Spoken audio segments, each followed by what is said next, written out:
Selamat pagi dan salam sejahtera untuk kita semua. Puji syukur kita panjatkan kehadirat Allah Subhanahu wa taala karena atas izinnya kita dapat hadir bersama-sama dalam acara PPM Webinar Series melalui online dengan tema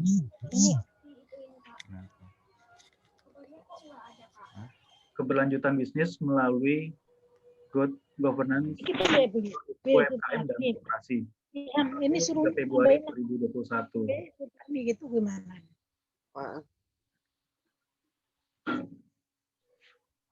Mengawali acara hari ini, marilah kita bersama-sama menundukkan kepala sejenak untuk kelancaran acara. Berdoa menurut ajaran dan keyakinan masing-masing. Berdoa dimulai. Berdoa selesai. Selanjutnya, menyanyikan lagu kebangsaan Indonesia Raya. Hadirin dipersilakan.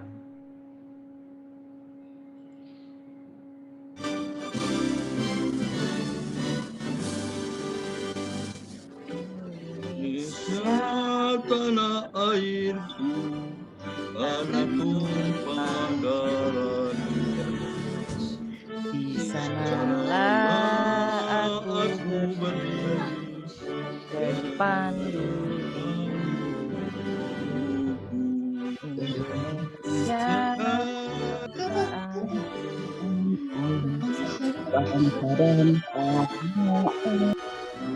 Marilah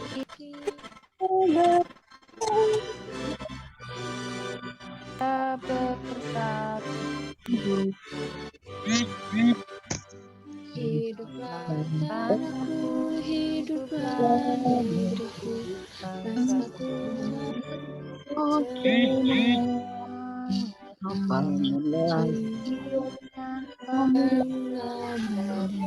Untuk Indonesia Indonesia yang merdeka, merdeka tanahku. Indonesia yang merdeka, merdeka, hiduplah Indonesia. Indonesia yang merdeka, merdeka tanahku yang kucinta. Merdeka, merdeka,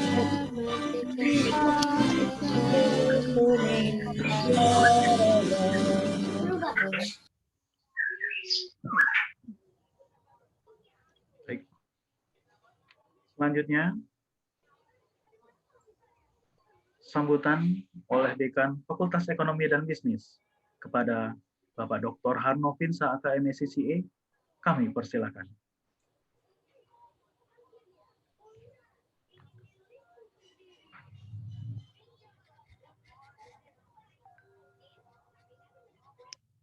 Assalamualaikum warahmatullahi wabarakatuh.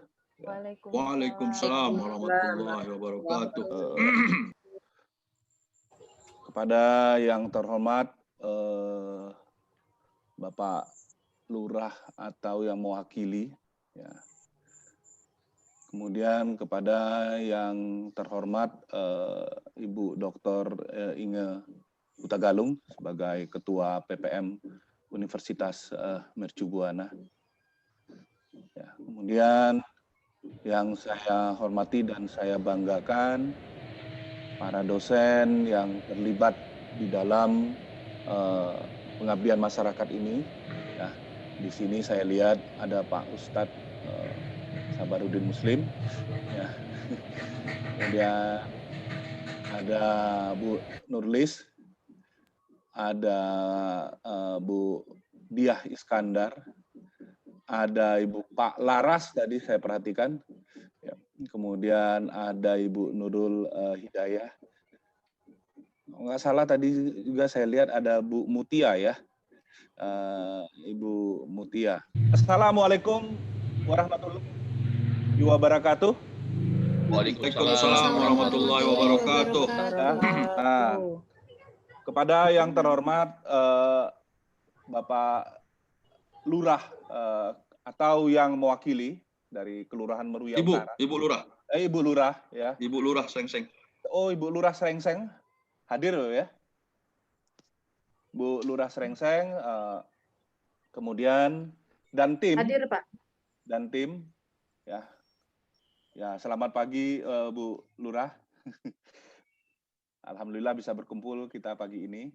Kemudian kepada yang terhormat Ibu Dr. Inge Hutagalung sebagai Ketua PPM Mercu Buana. Kemudian kepada yang terhormat teman-teman dosen sebagai narasumber di sini ada Ibu Nurlis, saya lihat ada Pak Sabarudin tadi, kemudian ada Bu Dia Iskandar, ada Bu Nurul, ada Bu Mutia, ada Pak Laras ya. Mohon maaf kalau saya tidak sempat melihat beberapa dosen yang lain yang terlibat. Ya. Kemudian juga yang terhormat dan yang saya banggakan para peserta dari pelatihan ya sektor UMKM ini. Ya. Alhamdulillah ya di pagi yang cerah ini berkat rahmat Allah Subhanahu wa taala kita hari ini bisa berkumpul di pagi ini. Salawat dan salam kita ucapkan kepada Nabi junjungan kita, Nabi besar Muhammad Sallallahu Alaihi Wasallam, ya, bahwa dia membawa kita dari dunia kegelapan menjadi dunia yang terang benderang seperti ini, ya. Jadi dunia terang benderang seperti ini sangat sayang kalau tidak kita manfaatkan sebagai umatnya, ya, bahwa kita adalah menjadi makhluk pembelajar. Kalau kita menjadi makhluk pembelajar, maka kita harus memberikan apa yang sudah kita pelajari kepada pihak lain yang masih membutuhkan untuk memahami apa yang telah kita pelajari. Ya, termasuk dalam hal itu kaitannya dengan implementasi PPM hari ini. Ya, saya sangat senang, sangat membanggakan bagi saya bahwa kita Universitas Mercu Buana selalu memberikan pelatihan kepada masyarakat sekitar kita. Ya, itu yang utama ya, karena ya baik sih memberi pelatihan, memberi ini di tempat-tempat jauh, tapi kalau di sekitaran kita tidak memberi pelatihan, itu juga tidak baik, sangat-sangat tidak baik. Ya, kita bertanggung jawab kepada masyarakat di sekitar kita, memberikan pemahaman dan sebagainya. Kemarin PPM tentang keberlangsungan, ya, yang sedikit agak saya soroti, ya, untuk saat ini dan ke depan akan lebih baik kita menggunakan istilah keberlanjutan, ya, Sustainability Development Goal. Ya. Kenapa keberlanjutan? Karena ada 3 pihak yang terlibat terkait dengan dunia bisnis. Yang pertama adalah people, masyarakat. Yang kedua adalah masyarakat itu termasuk yang punya perusahaan itu sendiri ya, dan lingkungannya. Yang kedua adalah planet. Planet itu adalah sumber daya. Sumber daya ini termasuk sumber daya alam ya, di perut bumi maupun di atas perut bumi. Nah, yang ketiga adalah profit. Ya, jadi perusahaan dalam berbisnis jangan orientasinya hanya profit. Jangan orientasinya hanya profit. Artinya apa? Artinya lingkungan itu menjadi bagian penting dalam berbisnis. Nah, di sini aspek sosial harus kita pikirkan. Ya, lingkungan itu apa? Society yang berada di sekitar perusahaan, termasuk UMKM sekalipun. Ya, banyak perusahaan-perusahaan tahu yang ada di perkotaan. Ya, yang ada di perkotaan, daerah Sunter itu banyak tuh, saya nggak tahu di Kembangan. Wah, itu industri tahu itu UMKM. Dia punya dampak nggak kepada lingkungan? Besar sekali kalau AMDAL-nya tidak dibenahi. Besar sekali dampaknya. Industri tahu itu airnya mengalir itu bau. Mempengaruhi air tanah dan sebagainya. Nah, industri-industri seperti ini perlu bagaimana mereka diajarkan. Ya, diajarkan, memberikan pemahaman bahwa Anda boleh mendapatkan profit yang besar-besarnya, tetapi Anda harus lingkungan di sekitar Anda. Apa dampaknya terhadap lingkungan itu sendiri? Kalau Anda tidak mendengarkan apa yang berdampak pada society, masyarakat di sekitar Anda, pada satu titik nanti masyarakat di sekitar Anda akan marah, maka perusahaan Anda akan bisa tutup. Artinya apa ini? Artinya ya, perusahaan itu diharapkan mengerti bahwa dia hidup di tengah masyarakat. Jangan hanya orientasinya profit. People itu penting gitu loh. Ya, people itu penting gitu loh. Nah, seperti itu loh. Nah, supaya mereka memahami people ya dan mendapatkan profit yang baik, nah ini harus dijaga keseimbangannya. Ya, harus dijaga keseimbangan. Bagaimana cara menjaga keseimbangan ini? Maka diperlukan tata kelola. Diperlukan tata kelola bagi UMKM itu. Nah, tata kelola seperti apa? Ya, good governance.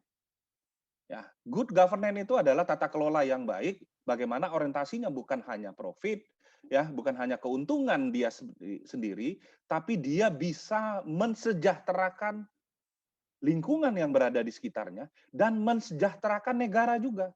Negara dalam hal ini apa? Pajak yang dibayar. Ya, pajak yang dibayar. Nah, ini yang kita ingin nanti diuraikan oleh beberapa narasumber kita. Ya, semoga nanti para UMKM memahami ini. Kalau Anda orientasinya profit dan tidak memperhatikan lingkungan di sekitar Anda, ya, berarti saya berani mengatakan, kalau Anda seorang Muslim, Anda bukan seorang makhluk Nabi Muhammad SAW. Ya, nah, seperti itu. Ini saya berani mengatakan seperti itu karena kita itu sudah jelas ajaran itu ada semua di Al-Qur'an dan hadis. Ya, ini Pak Ustadz ada di sini, Pak Sabar, paham betul itu. Nanti mohon juga bisa dikaitkan terkait ini ya. Nah, seperti itu. Ya, karena kita harus bersumber dari ajaran sesuai dengan agama kita. Ya. Jadi profit itu tidak hal yang utama lagi dikejar. Jadi kita juga aspek sosial masyarakat itu penting. Apalagi di sini ada Bu Lurah, mungkin nanti Bu Lurah bisa juga melakukan sosialisasi. Jadi kita tidak hanya berharap ekonomi tumbuh, tapi kita juga berharap pengertian masyarakat akan lingkungan juga tumbuh. Seperti dengan teori legitimasi kalau di dalam dunia riset dan dunia pendidikan. Nah, mungkin itu yang bisa saya tambahkan. Semoga apa yang saya sampaikan walaupun singkat akan diperjelas oleh para narasumber sehingga dari sekarang inilah sebelum pengusaha itu menjadi besar, dia mengerti, dia memahami akan lingkungan sekitar, society, kemudian juga bagaimana penggunaan sumber daya yang tidak berlebihan. Ya, karena sumber daya yang berlebihan, apalagi non-renewable yang tidak dapat diperbaharui, itu akan mempengaruhi kehidupan manusia di masa yang akan datang untuk anak cucu kita. Nah, itu saja dari saya. Ya, kalau ada kata yang salah, saya mohon maaf. Mudah-mudahan ini bisa dipahami. Saya harus menyampaikan ini karena ini UMKM, ya, yang pada satu titik nanti menjadi besar. Dan mudah-mudahan nanti dosen-dosen kami dari Mercu Buana akan memperjelas ini lebih detail. Ya, itu saja. Assalamualaikum warahmatullahi wabarakatuh. Waalaikumsalam warahmatullahi wabarakatuh. Terima kasih Bapak Dekan, Bapak Beserta Bisnis untuk memberikan sambutan.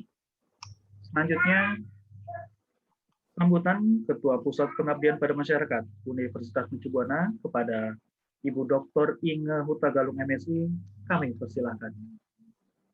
Terima kasih sebelumnya. Bismillahirrahmanirrahim. Yang kami hormati dan kami banggakan, Dekan Fakultas Ekonomi dan Bisnis Universitas Mercu Buana, Dr. Harno Finsah. Yang kami hormati, Lurah Kelurahan Srengseng, Ibu Hajah Rusmini. Yang kami banggakan dan kami sayangi para narasumber pada pagi hari ini dan juga untuk esok hari, serta peserta webinar yang berbahagia. Assalamualaikum warahmatullahi wabarakatuh. Selamat pagi dan salam sejahtera bagi kita semua. Pertama-tama, marilah kita panjatkan puji syukur kehadirat Allah Subhanahu wa Ta'ala yang telah melimpahkan rahmat-Nya, karunia-Nya, sehingga kita dapat berkumpul pada rangkaian kegiatan webinar pengabdian kepada masyarakat Fakultas Ekonomi dan Bisnis Universitas Mercu Buana dalam kondisi sehat walafiat. Karena kita pahami sekarang angka COVID itu terus melaju dan alhamdulillah kita termasuk golongan yang dilindungi oleh Allah Subhanahu wa Ta'ala dari virus yang mengerikan tersebut. Bapak dan Ibu peserta webinar sahabat PPM, pagi ini tema webinar kita adalah tentang bisnis. Dalam ilmu ekonomi, bisnis adalah sebuah organisasi yang menjual barang atau jasa kepada konsumen atau bisnis lainnya untuk mendapatkan laba. Sebagaimana disampaikan tadi dengan sangat baik oleh Bapak Dekan, tentunya laba yang dihasilkan bukan hanya untuk kepentingan penjual, produsen, tapi juga laba yang bisa memberikan manfaat bagi lingkungan dan juga bagi negara. Sebagaimana kita pahami, gerak organisasi tentunya perlu dipertahankan dan perlu ditingkatkan keberlangsungannya. Salah satu cara untuk mempertahankan kelangsungan bisnis adalah dengan memperkecil efek yang mengganggu pada operasional itu sendiri dan mengurangi risiko kerugian keuangan serta meningkatkan kemampuan organisasi dalam proses pemulihan. Menyadari kondisi keberlangsungan bisnis yang tidak mudah dan sebagai wujud nyata kepedulian terhadap masalah sosial masyarakat, alhamdulillah pada pagi hari ini di tengah-tengah kita telah hadir para dosen dari Fakultas Ekonomi dan Bisnis Universitas Mercu Buana yang insya Allah selama 2 hari akan siap berbagi pengalaman, siap berbagi ilmu, dan siap berbagi kiat seputar strategi keberlangsungan bisnis melalui implementasi good governance khususnya di sektor UMKM dan koperasi.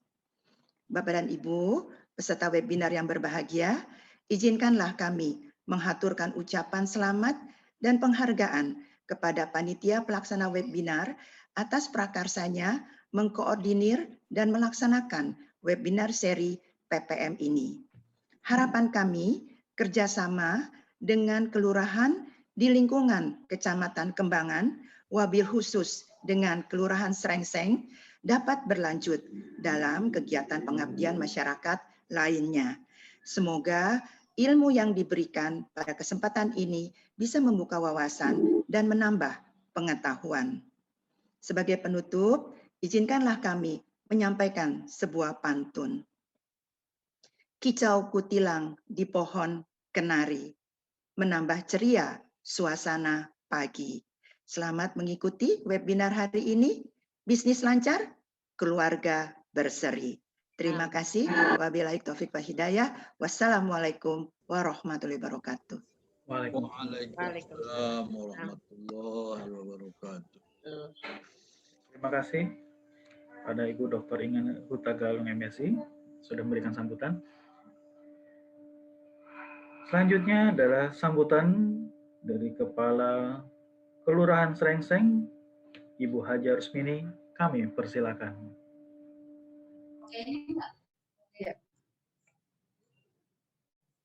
Terima kasih kepada Bapak Panitia.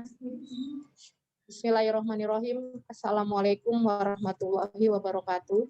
Waalaikumsalam warahmatullahi wabarakatuh. Salam sehat dan sejahtera buat kita semua. Yang saya hormati Bapak Dekan Universitas Mercu Buana, Bapak Dr. Harnofinsah CA. Yang saya hormati juga Kepala Pusat Pengabdian Masyarakat Kampus Mercu Buana, Ibu Inge Hutagalung MSI. Lalu panitia penyelenggara webinar ini yang terdiri dari para dosen dan dari Mercu Buana.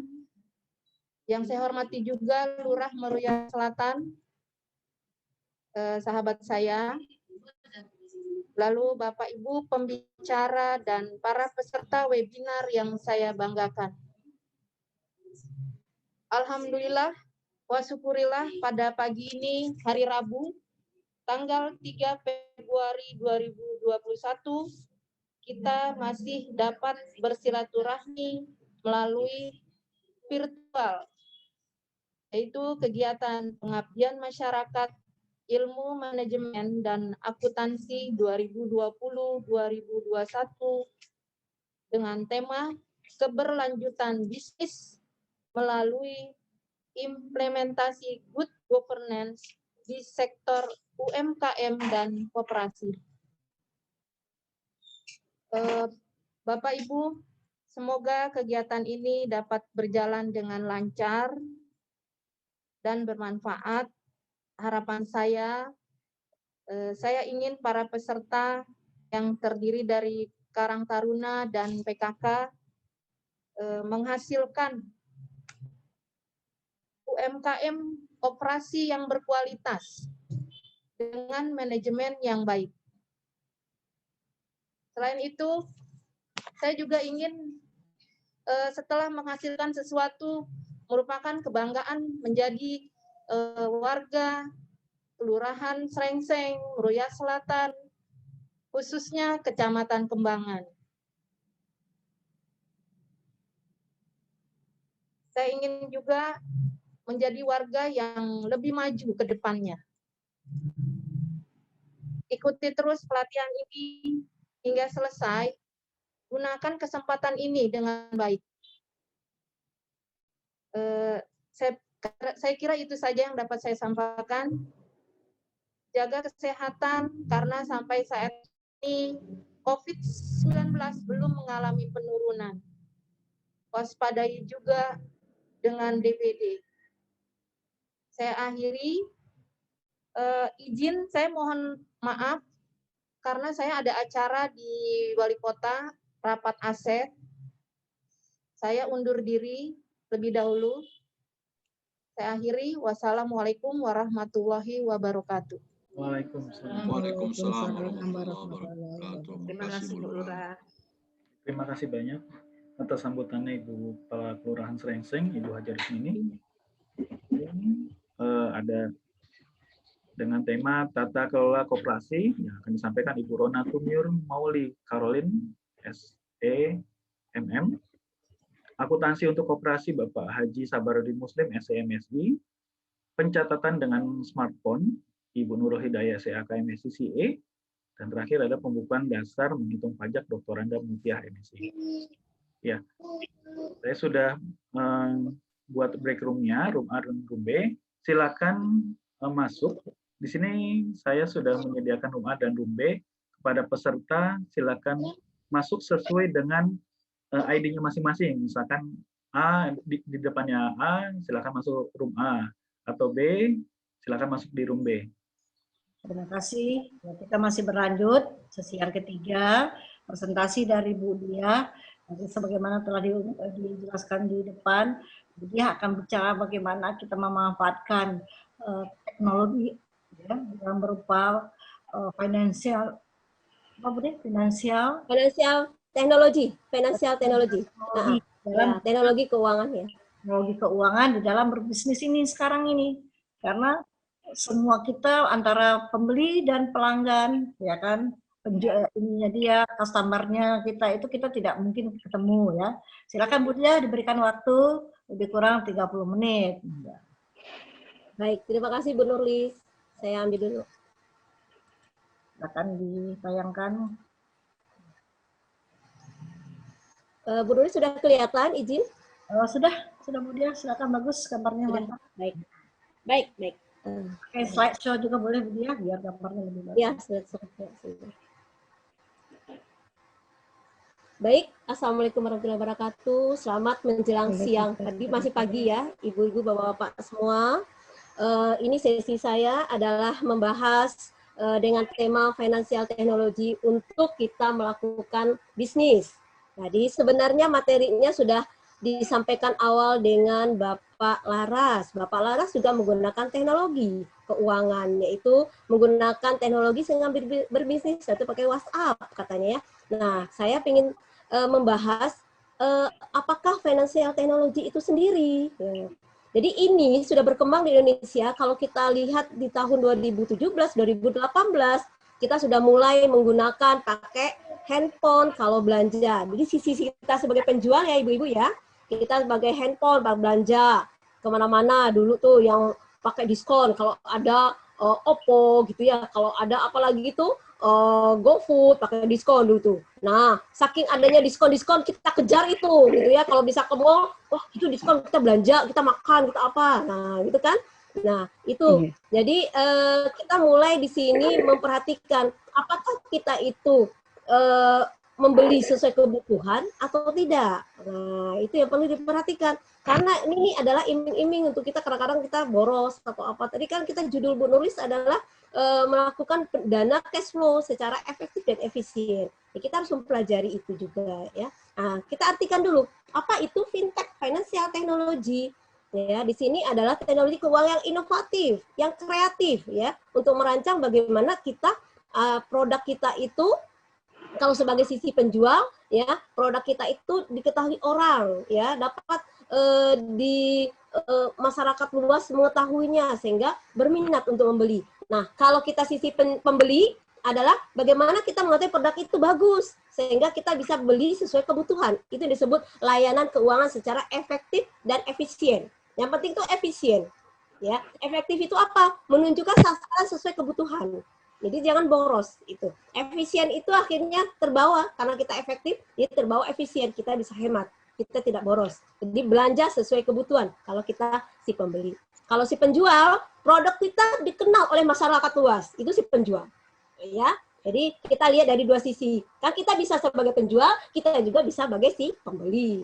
Itu ya. Itu fintech dengan menggunakan bantuan teknologi saat ini. Apalagi musim pandemi ini, kita tidak boleh ke mall, kita tidak boleh membuka produk yang banyak orang datang membeli. Kata Bu Nurlis, harus jaga kesehatan, protokol kesehatan harus dijaga. Lama-lama sepi tempat kita. Nah, bagaimana supaya produk kita laku dijual? Gunakanlah teknologi. Salah satunya tadi Pak Laras sudah menyampaikan dalam bentuk WhatsApp. Nah, jadi kalau menggunakan teknologi, nah apa yang terjadi? Pertama, teknologi kita gunakan untuk usaha. Berarti kita hanya perlu handphone, kita hanya perlu komputer. Perlu nggak karyawan? Tidak perlu karyawan, ya. Nah, tadi Bu Amah, Bu saya kan konveksi. Oke, kalau Bu Amah pasti masih butuh karyawan untuk menjahit kan. Nah, untuk produknya orangnya tidak datang, Bu, sepi, kata Bu Amah. Nah, untuk produknya kita bisa bantuan tadi seperti punya Pak Laras yang lebih mudah ya, WhatsApp misalnya. Nah, nanti saya contohkan dengan e-commerce yang lain ya, bentuk yang lain. Jadi bisa meminimalkan karyawan ya, atau kita tidak butuh karyawan boleh ya. Kalau karyawan itu sedikit atau tidak ada karyawan, hemat dalam beban gaji. Terus bagaimana dengan infrastruktur? Ya, kalau kita misalnya hanya buka di rumah, ya tidak butuh sewa toko, kita di rumah saja. Kita gunakan di kamar, kita gunakan di halaman rumah tokonya, atau kita gunakan di ruang tamu, bisa saja. Nah, kalau pakai laptop, komputer, dan HP, di mana saja kita bisa melakukan bisnis. Nah, ya. Nah, perlu nggak cabang segala macam? Kalau cabang ya kita pakai jejaringan, hanya jejaringan untuk e-commerce saja. Tapi untuk jejaringan buka toko yang baru tidak usah, kalau financial technology. Hanya kerjasamanya dengan jejaringan e-commerce saja ya. Jadi kita tidak usah toko yang kedua, toko ketiga dalam bentuk fisik tokonya itu ya. Tapi jejaringannya adalah jejaringan networking-nya itu bentuknya adalah e-commerce-nya. Kita menggunakan teknologi itu jejaringannya. Itu ya tujuannya fintech. Kelebihan fintech apa? Jangkauan calon konsumennya bisa luas. Tidak hanya sekitar rumah kita saja, tidak hanya tetangga kita saja, tidak hanya teman WhatsApp kita saja, bisa lebih luas pasar kita. Produk kita, pemasarannya, promosinya jauh lebih mudah, gitu ya, kalau kita menggunakan teknologi. Informasinya bentuknya adalah online, nah gitu tersebar luas, seluruh dunia, seluruh Indonesia, itu kita menggunakan teknologi, ya. Komunikasi antar konsumen itu lebih mudah, ya. Terus mempermudah bayar, tidak usah pakai duit, tapi bentuk namanya kita bentuknya adalah pihak ketiga, perbankan gitu ya, itu secara online ya. Nah, Bu, ada kekurangan nggak? Nah, sesuatu itu pasti ada. Ada kelemahan, ada kekurangan, ada yang cakep, ada yang cantik. Ya, biasanya kan ada lawannya ya. Nah, tadi ada kelebihannya. Sekarang pasti ada kekurangannya. Apa itu kekurangannya? Ya, kadang-kadang di rumah tidak ada komputer, Bu. Ya, nggak ada smartphone, Bu. Nah, terus ada juga komputer, ada juga HP, internet, Bu. Nah, iya, dua-duanya harus punya.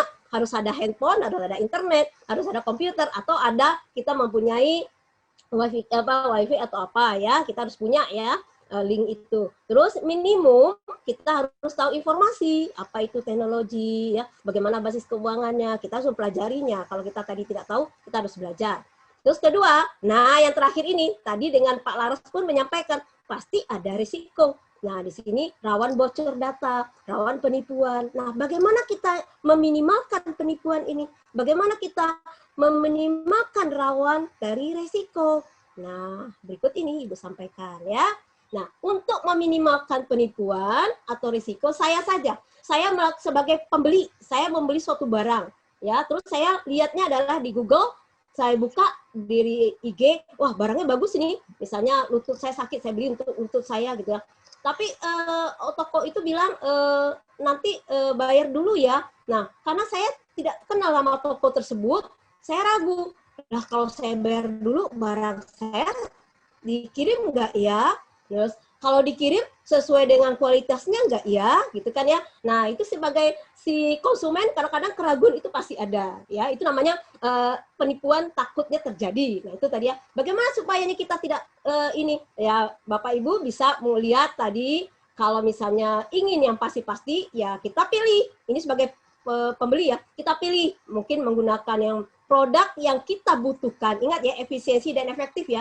Kita jangan belanja karena perusahaan ini lagi iming-iming diskon. Karena di TV kan mereka suka ulang tahunnya Shopee ada diskon, ulang tahunnya Bukalapak.com ada diskon, Tokopedia ada diskon. Jangan kita ambil diskonnya, tapi kita belanja sesuai kebutuhan. Jadilah konsumen yang cerdas. Nah, sehingga kita efektif dan efisien. Gitu ya. Jadi jangan jadi ikut diskon, tapi jadilah konsumen yang cerdas. Gitu. Itu sebagai penjual. Jadi kita pilih-pilih, produk pilih-pilih, tempat yang kita belanja. Jangan tidak kenal. Kalau kita tidak kenal, takutnya gitu ya, penipuan ya. Mungkin produknya yang KW, atau kita duitnya sudah kirim, barangnya sudah sampai. Nah, pilihlah tempat yang kita belanja yang sudah dikenal ya itu. Nah, sebagai sisi penjual, sebagai wira swasta UMKM, kalau kita pakai IG sendiri atau ini sendiri, tadi contoh dengan Pak Laras ya bisa boleh ya. Cuma mungkin skupnya itu ruang lingkupnya mungkin agak kecil ya. Tapi kalau kita produk kita lebih dikenal, mungkin Bapak Ibu bisa join ke sini, ke Tokopedia, Bukalapak atau Shopee. Nah, kebetulan contohnya saya ambil di Shopee ya. Bukannya saya menjual brand Shopee, bukan hanya contoh supaya produk kita dikenal oleh masyarakat luas gitu ya. Nah, caranya bagaimana? Apakah kita kena bayar? Untuk awal tidak, tinggal Ibu foto dengan KTP segala macam itu saja ya. Nah, jadi kita klik di Google akses Shopee misalnya ya. Nah, bagaimana cara aksesnya? Ini cuma contoh ya Bapak Ibu, saya tidak menjual proyeknya, cuma contoh. Kalau saya klik lagi Bukalapak sama ini kan banyak sekali ya ininya. Ini contoh saja, nanti Bapak Ibu bisa coba pelajari yang lain saja ya, supaya produknya bisa laku tidak. Seperti tadi Bu Amah kan konveksi lagi menurun. Nah, bagaimana kalau produknya Bu Amah bisa laku, bisa dikenal oleh masyarakat luas, tidak hanya di lingkup Muria atau di lingkup Sreseng saja, tapi bisa dikenal oleh di luar Jakarta. Bagaimana? Bisa join ke salah satu e-commerce ini ya. Gitu caranya.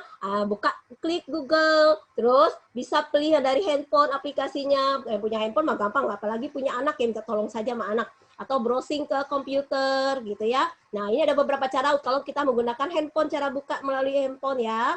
Nah, melalui aplikasi klik daftar. Nah, pilih salah satu cara berikut ini di bawah. Bisa melalui pakai handphone, tadi kata Bu Dia ya. Bisa klik pakai Google, ya bisa klik di Line ya. Ini ada cara tahap-tahapnya. Terus bisa pakai kalau handphonenya pakai Apple, gitu ya. terus pakai Facebook. Nah, dikliknya. Nah, kalau misalnya pakai komputer, melalui komputer buka situs, sama juga ya, WiFi dan Shopee, klik daftar, masukkan nomor handphone Bapak Ibu ya, terus klik, nanti kan dia keluar tuh kodenya muncul ya. Nah, nanti masukkan itu, terus klik kirim kode verifikasi. Nih di sini ya. Nah, Anda dihubungi nanti oleh Bapak Ibu, akan dihubungi oleh Sophie, nanti tunggu saja. Input kode verifikasi yang diberikan, klik daftar. Jadi hampir sama dengan Pak Laras tadi yang menggunakan WhatsApp bisnis. Nah, sini adalah kita join dengan e-commerce yang sudah punya nama gitu ya. Bisa pakai Lazada, bisa pakai selain Shopee gitu ya, bisa pakai mana saja terserah Bapak Ibu enaknya yang mana. Saya tidak mengarahkan ke produk ini karena kebetulan saya kliknya ini. Terus klik user password, konfirmasi password. Nah, ini terserah kita pilih sendiri user kita, password kita. Nah, terus klik daftar. Nah, muncul seperti ini tokonya kita diminta. Terus muncul toko ini ya. Akses situs Shopee atau unduh aplikasi Shopee di Play Store. Nah, ada daftar ya. Bisa lah. Nanti kalau Ibu atau Bapak kurang paham bisa anaknya. Tapi di dalam Google itu tahap-tahapnya mudah kok ya. Terus klik daftar di sini, daftar toko, diklik ya. Nah, selanjutnya udah deh, ikuti langkah-langkah pendaftarannya. Ya, yang mudah tuh tadi kata Ibu Diah, pertama pasti dia minta fotokopi KTP. Bu, SIUP diminta nggak Bu surat izin usaha kita? Tidak. Paling fotokopi KTP biar jelas alamat kita mungkin kali ya. Ikuti langkah pendaftarannya. Terus kita harus menambah sertakan melakukan verifikasi nomor handphone dan alamat email. Nah, kadang-kadang kita nggak punya email, kita buatlah alamat email kita untuk kebutuhan ini. Kalau sudah, kita langsung upload produk pertama kita. Nah, karena kita orang baru melakukan penjualan, kita disebut produk awal pertama ya, upload produk awal pertama. Itu. Jadi kalau kita sering mengupload produk-produk kita, kalau bisa kita sudah join nih di Shopee, kita sudah join ya di Shopee misalnya, atau di lapak.com atau di Lazada gitu ya, atau di Tokopedia, bisa kita sudah join, atau di GoFood. Kalau makanan seringnya GoFood joinnya ya. Nah, sering-seringlah kita upload produk kita. Kalau kita sering-sering upload produk kita, maka di beranda tuh halaman utama mereka itu akan muncul punya kita. Nah, orang lain buka Shopee muncul tuh produk kita. Orang lain buka Lazada muncul tuh baju konveksi ya, bajunya Ibu Ama, produknya Ibu Ama. Jadi kita sering-sering main uploadnya. Bu, kita kena bulanan nggak Bu? Nanti enggak ya. Nanti pokoknya kita melihat ininya saja ya kan. Bagaimana transaksi kita ya. Nah, itu caranya. Jadi akseslah toko kita di seller centernya gitu ya, atau klik sayanya dan mulai jual. Nah, di aplikasi tersebut. Saya ngomong tersebut aja ya. Kan tidak harus Shopee ya, di mana saja ya. Nah, terus klik tambah produk. Oh, saya mau tambah produk tadi ya. Contoh pertanyaan dari Bu, siapa tadi ya, dengan Pak Muhammad Laras di sini pun bisa tambah produk ya. Terus lengkapi informasi penjualan dengan deskripsi produk yang lengkap dan sesuai, serta informasi pengiriman mengenai jasa kirim yang akan digunakan. Gitu ya. Terus upload produk pertama, klik simpan tampilkan. Ini contohnya ini ya. Nah, produk utama Anda. Selesai. Terima kasih. Alhamdulillah. Terima kasih. Alhamdulillah. Nah, silakan Ibu. Buka sesi tanya jawab, silakan. Ya. Ibu ada Bapak yang mau bertanya atau bisa juga melalui chat akan kita bacakan. Silakan. Nah, siapa yang dimulai? Sebenarnya keluarga kami ada Bu Ama, saya juga ikut promosi ya. Keluarga kami juga ikut ada yang ini di Shopee. Jadi kalau ibu-ibu klik daster cantik, nah itu produk kami. Jadi kalau buka Shopee, klik daster cantik itu produk kami. Ya. Ya alhamdulillah sih dalam masa pandemi. Diversifikasi Ya. kerjaan selain jadi dosen, ya kan? Jadi ya, kami baru joinnya di masa pandemi ini Bu. Karena sebelumnya kami pakai IG, pakai WhatsApp juga seperti Pak Laras, dan hanya sedikit dalam proses transaksinya sekitar bulan Februari tahun lalu ya. Nah, bulan Maret kami join ke perusahaan ini. Nah, alhamdulillah waktu itu baju Muslim ya, Bu Nulis tahu lah ya. baju muslim kami, terus ternyata kami coba, yang tadi pertanyaan tadi dari siapa ya, diversifikasi tadi ya, bagaimana usahanya. Nah, kami coba mencoba buat daster ya. Ternyata alhamdulillah mungkin cuaca kita daripada hujan banyaknya panas kali waktu itu ya, tahun lalu ya. Alhamdulillah itu ada yang pesen 1000 piece. Nah, itu ya. Nah, itu alhamdulillah dari kalau muslim itu kalau dalam misalnya waktu tahun lalu itu ini saya memberikan contoh dari pengalaman ya. Jadi kalau kami itu misalnya Lebaran itu jatuhnya Juni, nah kami sudah menyiapkan di bulan Maret, April itu ya. Jadi untuk menyampaikan produk-produk kami. Nah, jadi waktu sudah masuk puasa kami sudah tinggal kirim-kirim gitu. Itu kita dulu pakai IG, pakai ini Facebook segala macam ya. Tapi ada beberapa yang ada masalah risiko ya waktu itu, jadi sehingga kita join ke e-commerce. Oh, Bu Nulis sudah ada yang bertanya, Bu Nulis dari Bu Rahma. Bu Rahma lagi ya, terima kasih Bu Rahma. Apa saja Bu manfaat keuntungan diperoleh jika menggunakan finansial teknologi yang e-commerce? Baik Bu Rahma, saya coba menyampaikan ini dari pengalaman saya ya tadi. Jadi beberapa waktu yang lalu sebelum saya e-commerce, produk saya belum terlalu dikenal oleh masyarakat, paling hanya dikenal hanya beberapa yang sudah namanya pelanggan ya, customer pelanggan. Nah, akhirnya karena masa pandemi kami kurang, jadi kita mencoba join pakai e-commerce. Jadi manfaatnya adalah di sini keuntungannya produk kami lebih dikenal, produk kita ya, produk kita lebih dikenal ya. Jadi dengan dikenalnya produk kita di masyarakat luas ya, sehingga masyarakat luas bisa melihat oh produknya bagus atau tidak ya, kan ada gambar-gambar fotonya tadi ya. Yang kedua, dari e-commerce ini yang lebih ada manfaatnya bagi si penjual dulu ya, karena kita lihat dari dua sisi ya Bu, ibu-ibu, bapak-bapak, Bu Rahma. Dari sisi penjual tadi saya contohnya produk kami, produk kita lebih dikenal. Yang kedua, kita jamin, yaitu ada jaminan ya, bahwa kita tidak dibohongi dari customer. Kalau ada masalah keuangan segala macam, berarti nanti yang e-commerce itulah yang akan membantu kita menyelesaikannya ya. Tapi kalau kita sendiri bisa saja ya, produk yang sudah kita kirim, pembeli tidak mengirimkan uangnya, itu bisa terjadi risikonya gitu ya. Keuntungannya itu ya. Jadi lebih mudah antara kita dengan konsumen ya, dalam hal kita saling bertukar informasi, saling menyampaikan proses transaksi. Sisi pembeli sekarang, tadi sisi penjual ya. Sisi pembeli, yaitu keuntungannya, manfaatnya adalah produk yang beli, pasti dia jamin itu tidak bohong. Kedua ya gitu ya. Terus resiko atau kita kirim-kirim uang, sisi pembeli ya, pasti produknya akan dikirim juga, itu manfaatnya. Yang ketiga, nah kalau kita beli pakai yang gunakan e-commerce gitu, yang ke Shopee, Lapak.com, kita pilih ongkir. Nah, biasa sih pembeli gitu kan. Ongkir kan lumayan ya Bapak Ibu ya, 15.000, 20.000. Nah, kalau mereka kan gratis. Nah, sekali kalau kita beli itu gratis. Nah, Bu, kalau si penjualnya Bu, nah ini kan kita kerjasama dengan Shopee. Kalau dia gratis ya sudah, itu yang ditanggung adalah si e-commerce yang menanggung ongkirnya ya, gitu. Bu Rahma bagaimana? Itu manfaatnya ya. Jadi ada dua manfaat yang kita pelajari, Bu Rahma ya, dari sisi penjual, dari sisi pembeli. Kan diri kita bisa juga sebagai konsumen. Gitu ya Bu Rahma. Silakan Bu Rahma, bagaimana?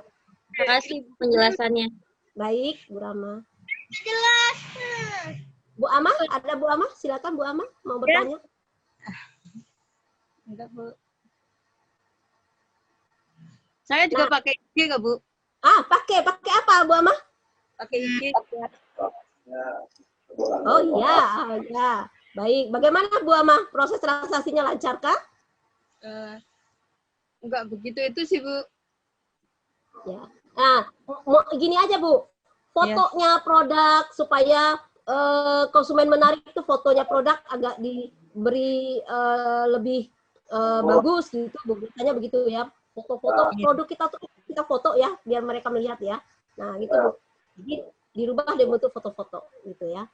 Buat pencahayaannya yang bagus ya. Pencahayaannya. Ya. Terus dan seling mengupload dia, Bu. Studio ya, Bu. Yo, benar. Saya memang nyuruh bukan saya lah, kami juga kita ada sedikit lah kita suruh orang supaya sebagai iklan ya, kita kan iklankan ke sana ya. Iya. Oh. Iya. Agar lebih menarik gitu ya Bu Amah ya. Satu lagi pertanyaan Bu Die. Oh ya, ada lagi ya sebentar. Saya baca dulu pertanyaannya. Assalamualaikum Bu, maaf ya Bu, daftar ke aplikasi Shopee itu harus menggunakan KTP ya. Nah, kalau posisi rumah kita kontrak bagaimana Bu? Baik. Memang untuk daftar, waalaikumsalam Bu Indah. Baik, memang untuk mendaftar ke Shopee itu mereka mintanya memang KTP ya Bu ya. KTP. Jadi Ibu kontrak itu, Ibu kan hari ini kita juga harus punya KTP kan dimanapun kita ini ya Bu ya. Walaupun kontrak kita tetap ada KTP kan, domisili KTP. Sekarang kan KTP itu sudah iKTP ya kan, dimanapun kita. Nasional. Iya, sudah nasional. Ya nggak apa-apa Ibu, yang penting KTP, dia percaya KTP. Nah, nomor KTP-nya itu waktu kita foto, ini KTP misalnya, ini KTP segini ya, terus foto dengan wajah kita, di foto juga. Nah, itu nomornya harus jelas. Jadi waktu kita sudah foto, kita lihat nomor kita jelas nggak nomor KTP. Kalau tidak jelas, dia akan minta ini ya. Jadi harus jelas nomor KTP-nya Ibu ya. Nanti gitu. Itu ya Bu ya. Jadi punya KTP lah, walaupun ngontrak nggak apa-apa. Yang penting ada KTP domisili yang sebelumnya juga nggak apa-apa Bu dia. Nanti Ibu akan mengisi lagi kan alamat email segala macam Ibu ya, dilengkapi itu. Terus berikutnya untuk harga produk ditentukan oleh kita ya. Ya, kita tentukan Bu produknya gitu ya. Terus apakah biaya-biaya tertentu saat bergabung? Tidak. Kalau saat bergabung kita tidak kena biaya apa-apa ya Bu dari sana ya. Terus apakah ada potongan harga segala macam ini promo. Nah, nanti kalau kita ingin promo segala macam nanti dia memberitahukan kepada kita ya. Nah, terus apakah potong nanti kita akan lihat. Kalau memang kita mau dipromo juga, nanti kita lihat produk kita ya. Jangan sampai kita juga hitung-hitungan antara biaya pembuatan produk kita dengan yang kita jual ya. Jadi jangan sampai harga jual kita di bawah dari biaya yang kita yang kita keluarkan. Jadi waktu promo kita kan sudah hitung-hitungan harga pokok produksi ya, Bapak Ibu ya. Itu sebenarnya kita kan sudah tahu berapa persen. Jadi untung kita kalau promo kita masih punya untung lah ya. Tapi yang Shopee yang kecil-kecil itu sebenarnya kalau untuk pakaian, kalau kita kan kebetulan pakaian ya, jadi harganya itu masih masuk lah kalau promo ya. Masih masuk lah dengan biayanya, masih tercover lah. Apalagi ada keuntungan sebelum-sebelumnya gitu. Biasanya gitu. Supaya produk kita laku ya kita kadang-kadang ikut juga promo. Gitu ya. Ada lagi ini nih. Ada yang mau tanya langsung silakan. Ya. Saya mau bertanya, Bu. Oh, silakan langsung. Oh ya, silakan. Ya, silakan Bunga. Kalau misalkan kita sebagai kayak pengusaha orang yang bikin usaha baru nih Bu. Nah terus kita gabung ke e-commerce. Nah sedangkan kalau misalkan dilihat dari sisi konsumen, kita mau beli pasti kan kita lihat kayak pembelinya yang banyak dulu, yang udah ada reviewnya. Jadi buat kita yang punya usaha baru itu gimana ya Bu? Caranya biar orang-orang tuh mau beli di produk kita. Baik, biasanya juga lihat sejarah gitu ya, statistik. Kalau tadi kan ngomongnya statistik, kalau Bapak tadi ya sejarah ya. Nah produk kita biasanya kita ya, dari yang sebelumnya kita menampilkan produk kita itu adalah tadi bagaimana untuk pemain pemula gitu kan. Nah, pemain pemula produknya itu harus yang sangat menarik bagi si customer. Terus harga jual kita dapat bersaing dengan yang lain. Jadi misalnya sesama pakaian. Nah, kita lihat dalam pakaian yang lain itu harganya berapa ini. Terus kualitasnya kita bilang istilahnya apa ya? Item dalam produk itu ya, sehingga dapat, karena pemain baru kita belum ada cerita berapa sejarah yang kita udah beli ya di dalam Shopee itu atau di dalam lapak.com itu belum ada gitu kan, karena kita baru tampil gitu ya. Nah ya harganya kita turunkan ya, gitu ya gitu.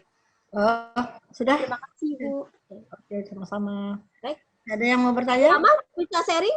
Kan Bu Ama juga ikut juga tuh. Bu Ama bisa sharing kalau ada ini bagaimana kemarin waktu awal-awalnya, apakah punya pengalaman? Kan kita di sini diskusi bisa sharing juga ya. Iya. Agak. Gimana Bu Dia? Kita akhiri? Kalau misalnya ada sharing pengalaman dalam menggunakan e-commerce boleh, kan kita bisa diskusi. Tidak ada masalah Bu Ama selama menggunakan e-commerce-nya? Enggak sih Bu, belum. Belum ya. Paling pernah telat nggak? Kan bayarnya ke mereka kan? Iya. Ya, uangnya telatnya nggak lama kok ya? Iya. Biasa itu Bu. Iya, paling seminggu ya Bu Amah ya.